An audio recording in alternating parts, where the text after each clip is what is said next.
Selamat datang pada pertemuan kali ini.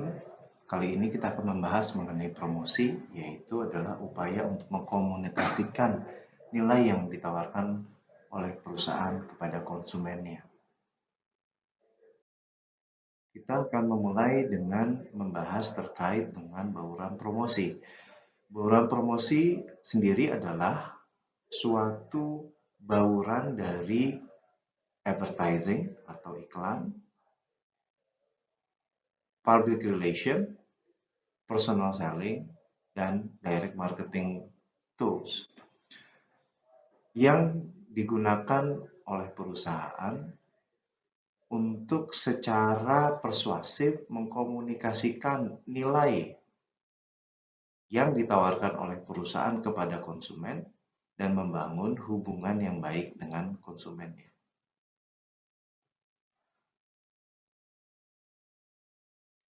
Dapat dilihat di sini, di mana promotion mix sendiri itu adalah terdiri dari 5 komponen.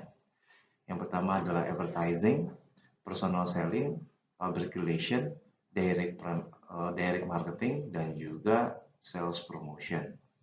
Nah, kalau kita tinjau lagi di definisi yang sebelumnya, yang disebut hanya 4, yaitu advertising, personal selling, public relation, dan direct marketing. Sedangkan sales promotion sendiri tidak disebutkan dalam definisinya. Kenapa itu dilakukan? Karena memang sales promotion itu bukanlah sesuatu yang dilakukan secara terus-menerus. Nanti akan dijelaskan lebih lanjut pada definisi dari sales promotion. Namun, sales promotion sendiri ini bukanlah sesuatu yang dapat diabaikan. Tetap menjadi sesuatu yang penting. Karena itu kita akan bahas. Baik, untuk promotion mix atau bauran promosi itu harus konsisten, jelas, dan juga dapat menunjukkan pesan-pesan yang ingin disampaikan oleh perusahaan dan juga merek yang coba dikedepankan. Mari kita mulai dengan membahas advertising atau kita sering sebut sebagai iklan. Advertising sendiri definisinya adalah any paid form of non-personal presentation and promotion of ideas, goods, or services by an identified broad sponsor. Dapat dilihat di sini bahwa advertising sendiri adalah suatu bentuk presentasi dan promosi yang bersifat non-personal yang berbayar. Jadi pesan-pesan yang dirancang tersebut tidak bersifat personal atau diperuntukkan untuk khalayak umum dan masyarakat luas. Dan apa yang dipresentasikan dan dipromosikan itu adalah ide, barang, ataupun jasa oleh sponsor yang teridentifikasi. Ini dapat di-broadcast atau ditayangkan, dicetak melalui internet, ataupun Anda bisa lihat di billboard yang terdapat di outdoor. Selanjutnya kita akan bahas adalah sales promotion. Di sini adalah definisinya, the short-term incentive to encourage the purchase or sale of a product or service. Jadi di sini dapat dilihat dari definisinya sendiri apa yang disampaikan tadi, bahwa sales promotion ini bersifat short terms atau jangka pendek, tidak dilakukan terus-menerus, yang ditujukan untuk mendorong pembelian atau penjualan dari sebuah produk atau jasa. Sales promotion sendiri dapat dalam bentuk diskon, kupon, display, ataupun demonstration.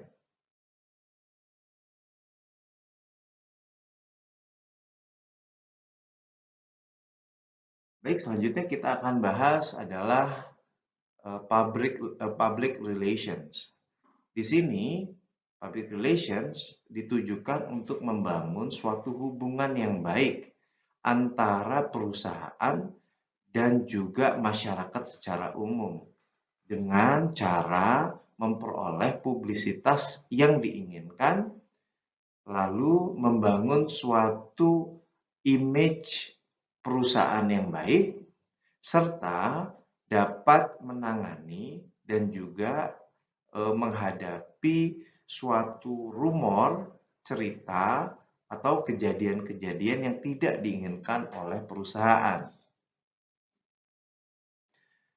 Public relations dapat dalam bentuk press release atau misalkan berita-berita yang dikeluarkan oleh perusahaan, dapat juga dalam bentuk sponsorship dari acara-acara, dapat juga perusahaan melakukan special event, misalkan mengadakan misalkan acara senam jantung sehat ataupun juga pertemuan antara komunitas dan lain-lain.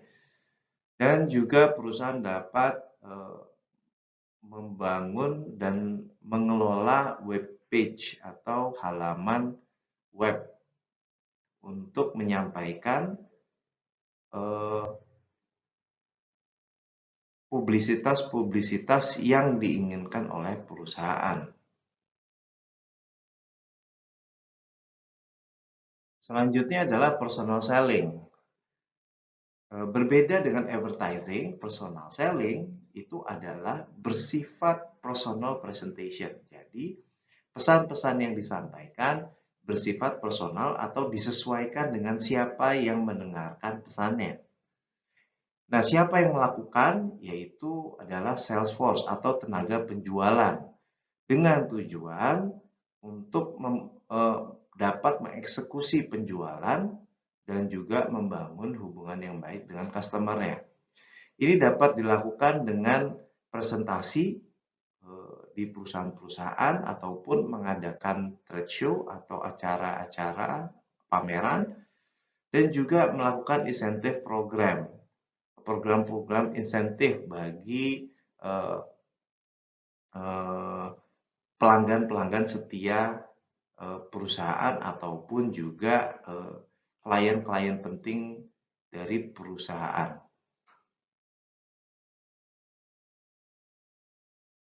Selanjutnya, kita akan bahas adalah direct marketing.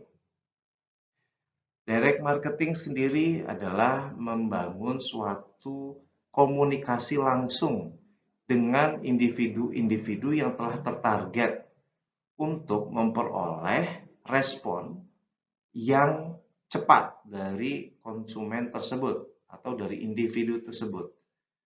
Dan ditujukan juga untuk membangun suatu hubungan yang berkelanjutan. Biasanya ini dilakukan dengan direct mail atau surat ataupun juga email langsung, dapat dihubungi dengan telepon ataupun juga acara-acara belanja melalui televisi dan juga lain-lain. Nah, biasanya yang digunakan dalam direct marketing yaitu perusahaan dapat mengirimkan katalog dari produknya melalui email mungkin, ataupun juga dapat melakukan telemarketing, ataupun juga menempatkan kios atau suatu media interaktif. Kios sendiri adalah suatu media interaktif agar si konsumen dapat berinteraksi langsung dalam mencari informasi mengenai produk-produk yang dimiliki oleh perusahaan. Perlu diingat di sini kios yang dimaksud bukanlah warung ataupun sejenisnya. Jadi mohon untuk dicari lebih lanjut di internet. Baik, saat ini dalam membangun komunikasi dengan konsumen, tentu saja perusahaan-perusahaan mengalami tantangan-tantangan, di mana tantangan tersebut diakibatkan oleh yang pertama, konsumen saat ini lebih terinform atau memiliki informasi yang lebih banyak dalam memutuskan dia akan membeli atau tidak. Kedua, saat ini komunikasi lebih mudah dilakukan dan juga lebih sering dilakukan antar individu maupun juga dengan antar perusahaan dan konsumennya. Yang ketiga adalah semakin berkurangnya efektivitas marketing yang bersifat massal atau suatu program-program pemasaran yang sifatnya mentarget khalayak umum. Sekarang pendekatan marketing lebih personal disesuaikan dengan kebutuhan setiap individu. Dan yang keempat adalah teknologi komunikasi yang terus berkembang dan juga merubah cara manusia saling berinteraksi.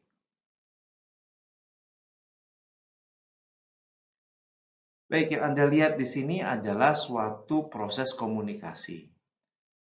Saya akan coba jelaskan tahapan-tahapannya. Yang pertama adalah, pertama kali orang yang ingin menyampaikan pesan melakukan encoding atau coba merancang bagaimana pesan itu akan disampaikan. Sampai akhirnya dia menggunakan media untuk menyampaikan pesan tersebut. Media yang digunakan bisa apapun, bahkan gerakan tangan pun adalah salah satu bentuk media untuk menyampaikan pesan. Lalu pesan tersebut coba untuk di-decoding atau dimengerti oleh orang yang menerimanya. Setelah dimengerti, maka penerimanya akan memberikan respon dan juga feedback kepada orang yang menyampaikan pesan tersebut. Nah, dalam proses penyampaian pesan akan muncul noise atau gangguan-gangguan yang dapat menyebabkan pesan-pesan tersebut tidak tersampaikan dengan baik. Nah, noise ini dapat dalam bentuk misalkan gangguan fisik, misalkan saat kita berbicara terganggu oleh suara-suara yang mengganggu komunikasi kita, atau suara misalkan kita berbicara di pinggir jalan akan lebih sulit saat kita berbicara dalam ruangan. Itu adalah salah bentuk noise. Salah satu bentuk noise yang lain adalah perbedaan pengetahuan. Apabila kita berbicara kepada orang yang misalkan tidak memahami bahasa yang kita gunakan. Misalkan kita coba berkomunikasi dengan seseorang yang tidak memahami bahasa Indonesia. Dan kita juga tidak dapat memahami bahasa yang digunakan orang tersebut. Maka itu adalah salah satu bentuk noise dalam proses komunikasi.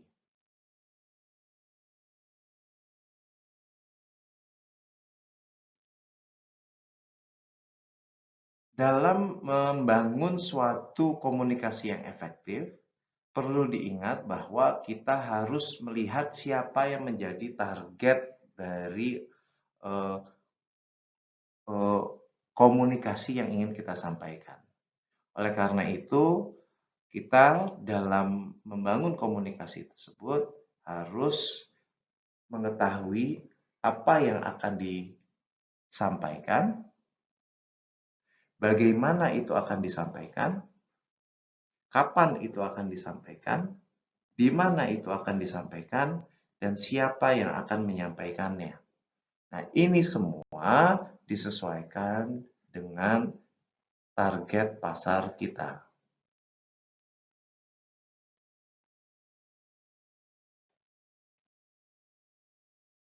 Selanjutnya kita akan membahas mengenai message content atau konten dari pesan. Konten dari pesan sendiri adalah suatu appeal atau tema yang dapat merangsang suatu respon dari orang yang mendengar pesan tersebut. Ada 3 jenis appeal yang biasanya digunakan oleh perusahaan. Yang pertama itu adalah rational appeal, emotional appeal, dan moral appeal. Selain itu juga perlu dirancang suatu format pesan yang sesuai dengan target pasar kita. Rational appeal sendiri itu adalah suatu bentuk pesan yang dapat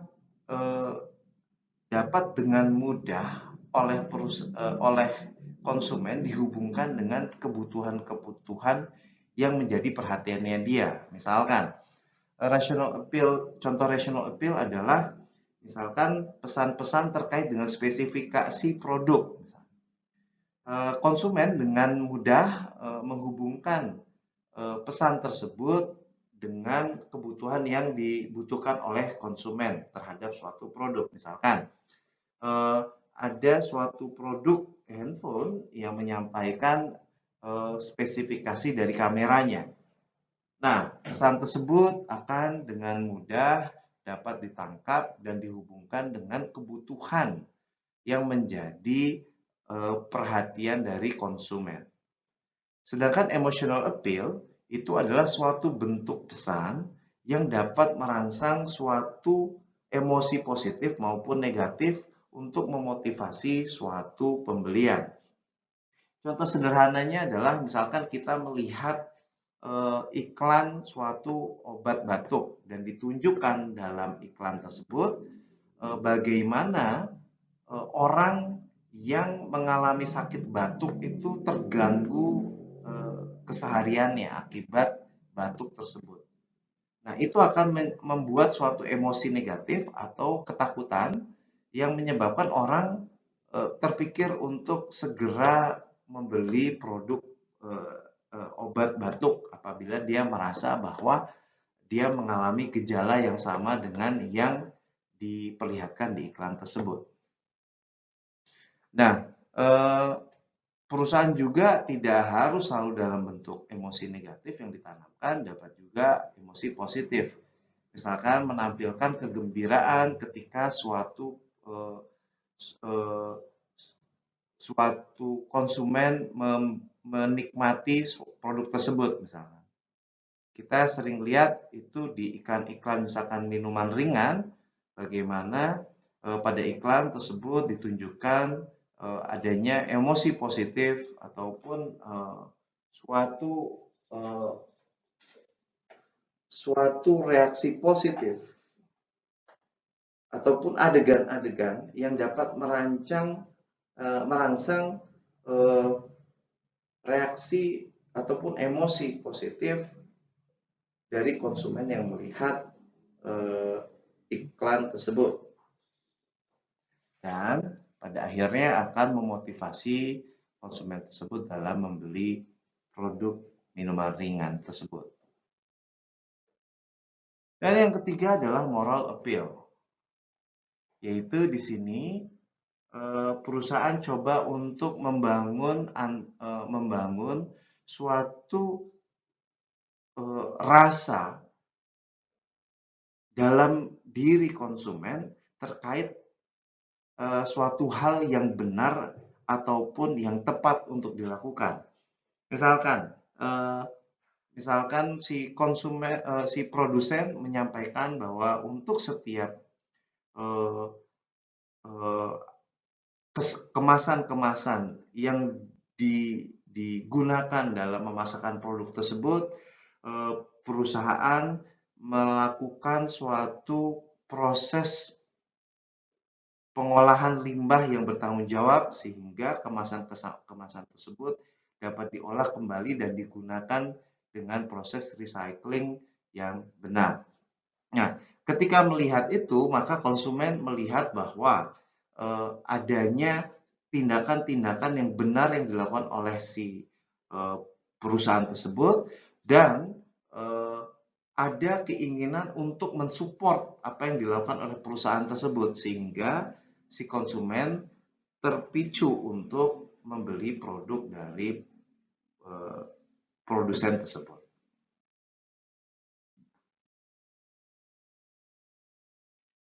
Personal communication atau komunikasi personal itu melibatkan dua atau lebih dari individu, di mana mereka saling berkomunikasi secara langsung, dapat dalam bentuk tatap muka, telepon, email, ataupun surat biasa, ataupun juga dengan chat.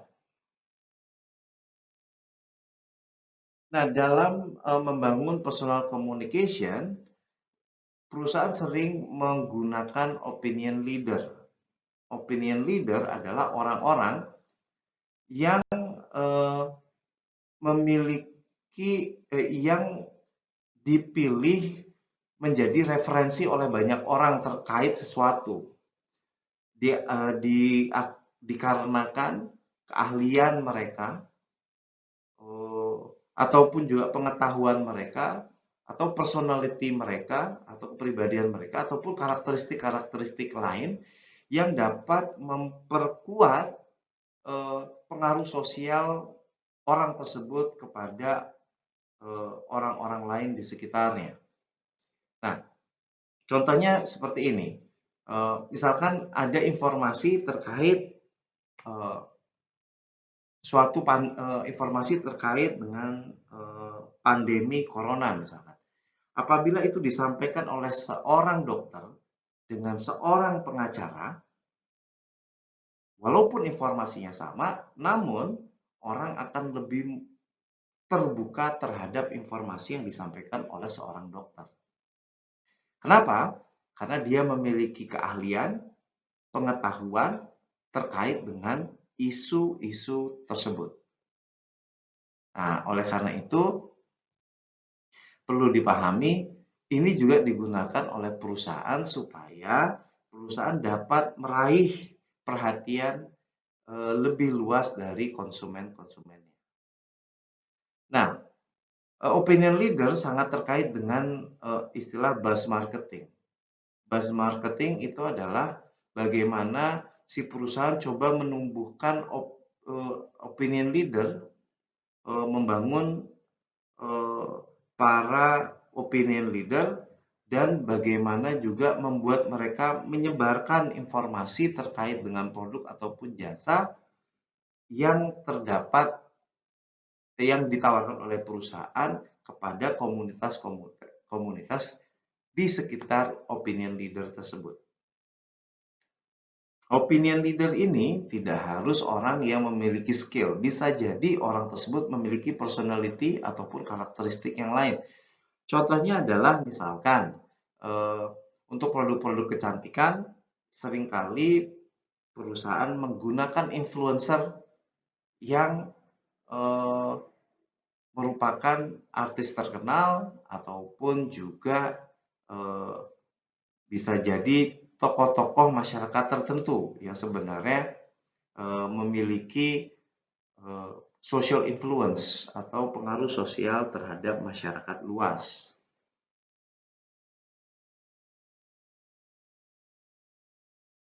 Selain komunikasi personal, ada juga bentuk non-personal communication, di mana di sini pesan yang disampaikan itu disampaikan menggunakan media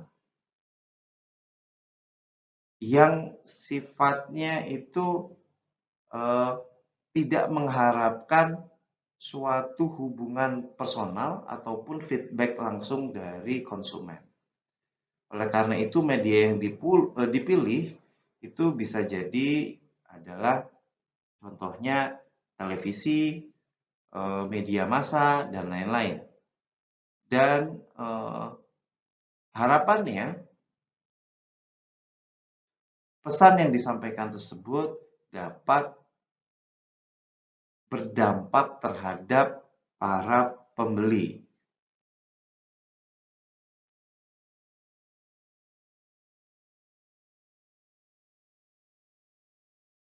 Major media atau media massa itu sering digunakan dalam menyampaikan non-personal communication.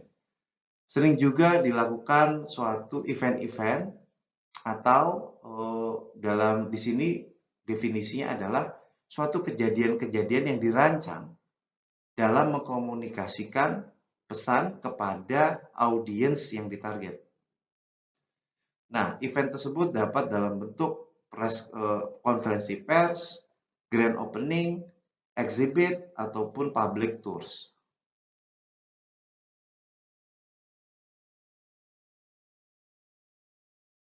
Dalam membangun suatu komunikasi, perusahaan perlu menemukan sumber-sumber pesan yang tepat, sehingga pesan yang disampaikan tersebut dapat ditangkap oleh audiens dengan baik. Contohnya adalah bagaimana perusahaan dapat menggunakan communicator ataupun orang yang mengkomunikasi pesan perusahaan seperti selebriti, dapat itu seorang atlet ataupun entertainer, ataupun juga profesional seperti orang-orang yang bergerak dalam bidang kesehatan seperti dokter, suster, dan lain-lain.